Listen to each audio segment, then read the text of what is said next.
Good morning, teachers and fellow friends. And in today's presentation, we are going to talk about the application of differentiation. The differentiation is a very important concept in the calculus sector, and its definition can be defined as finding the derivative of a function. The derivative measures out how the things changes over the input given. And to summarize it or give it another meaning is to find the rate of changes of a function over time. And its history can be traced back to 17th century, which is invented by Isaac Newton and Gottfried Wilhelm Leibniz. And it is very important in multiple sectors, for example, biology, computer science, finance, and also economics.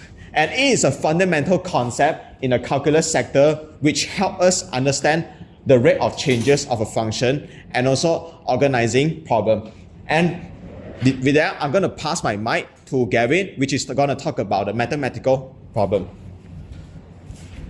So the first formula I would talk about is our differentiation formula, which is this. We are differentiating this equation to respect of x. So like, firstly, we bring the the power n down and multiply with the constant here, and then we minus by 1. So if they ask us to find the differentiation of this equation, the answer will be this one. And this is how it works. Firstly, we will look at the first term, and we bring the power down and multiply with the constant here and minus by 1. You do it for all, and then you'll get this answer. So for the second formula we use is the volume of a cone, which is V equal 1 over 3 pi r square h. And our V is volume of a cone. Our r is the radius of the circle in the cone, and h is the height of the cone. So in this diagram, this is how a cone looks like. So our r will be here and our h will be here, and our h won't be the L because L is our slanted height. And then the last formula we use is the chain rule formula, which is dy dx equal to dy over dt and dt over dx. So we can just cross it out because it's multiplying together. Yeah, so for the correct one is like if you have to find dv dt, we need dv over something which is the same as dx over dt. So we can cut them off. For this one, we are finding dA over dr, so we can just say dA over dt divided by dr over dt. So we can just cut them. But like division, we have to flip the thing. Yeah, done. I'll pass the mic to Kasbrin.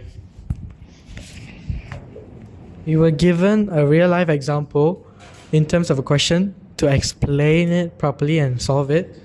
The information is given in the question.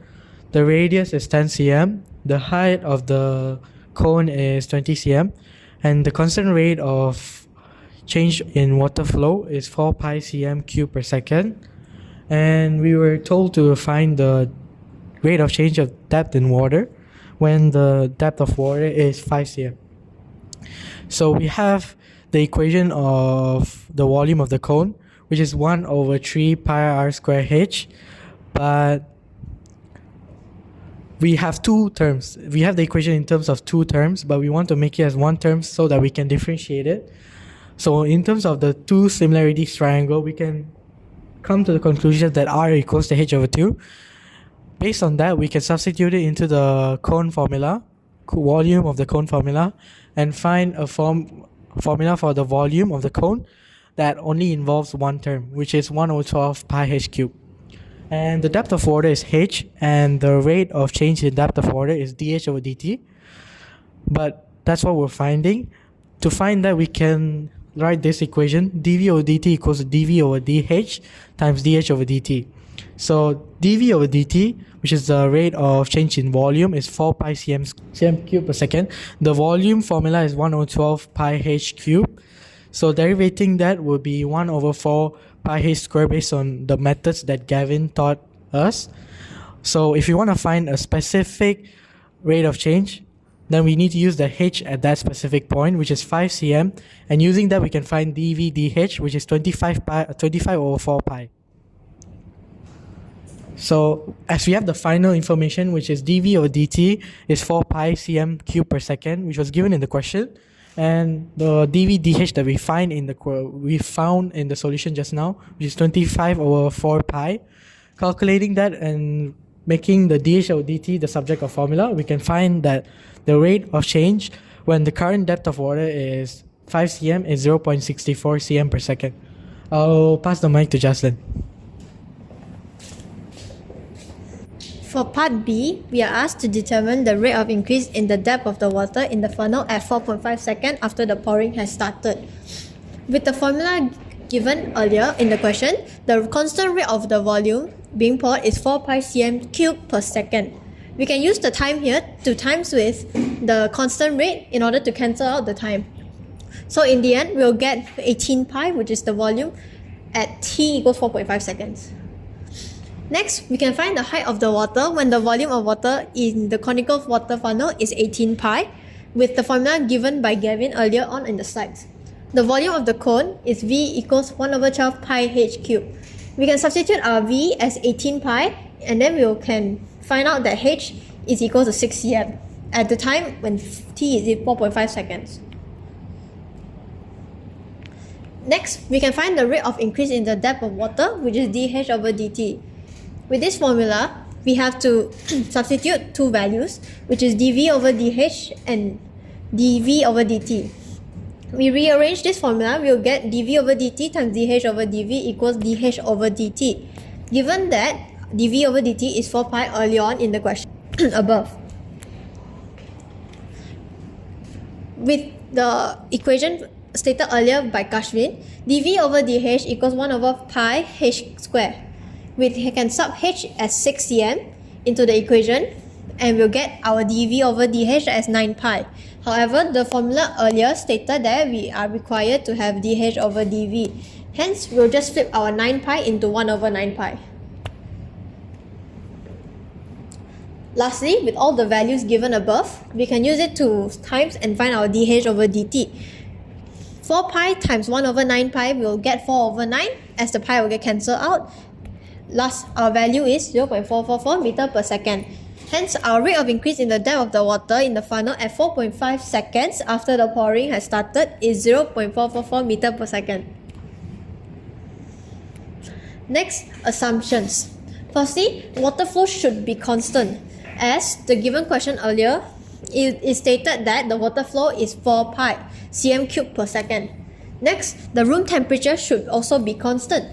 Why? This is because when the temperature increase, the kinetic energy of the molecules at the surface will also increase, hence evaporation may occur.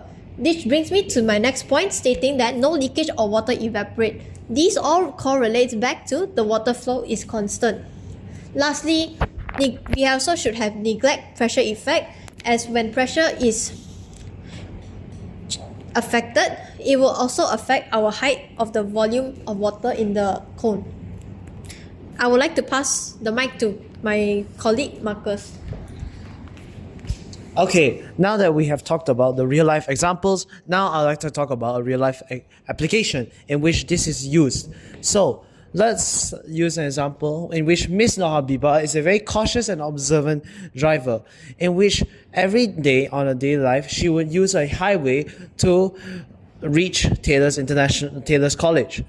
However, one fateful day, a random car abruptly stopped in the middle of the road in which she was at the back of. So Miss Habiba has to now calculate whether she has enough distance and time to stop and brake the car in order to not damage it or hit it.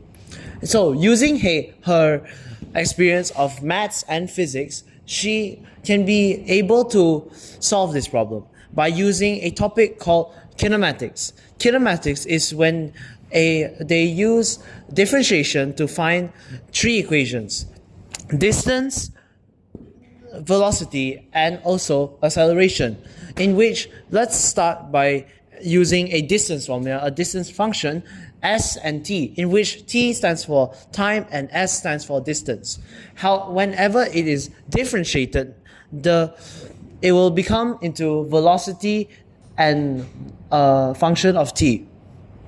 And when it's differentiated again, the second derivative, it will become acceleration, and now it will be time and acceleration.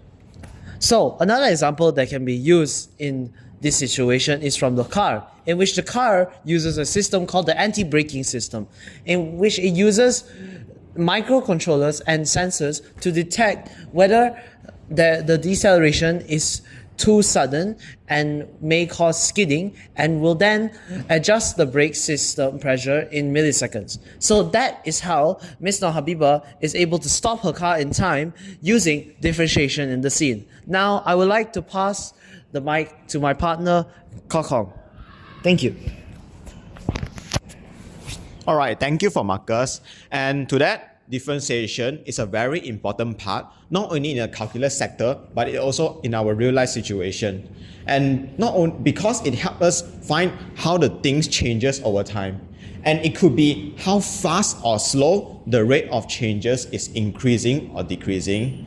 And it could be used in many real life situations. For example, the slot of graph, which is a question-based, and also the question that is given by us and how to find the water flow. And it could be used in multiple sectors, for example, just what I mentioned above, biology, computer science, finance, and also economics. And it could be even real-life situation that what my colleague Marcus has mentioned above. And with that, in conclusion, learning differentiation is very important in our life and which will make our life better. With that, thank you for your patience. Thank you for the listening. Thank you.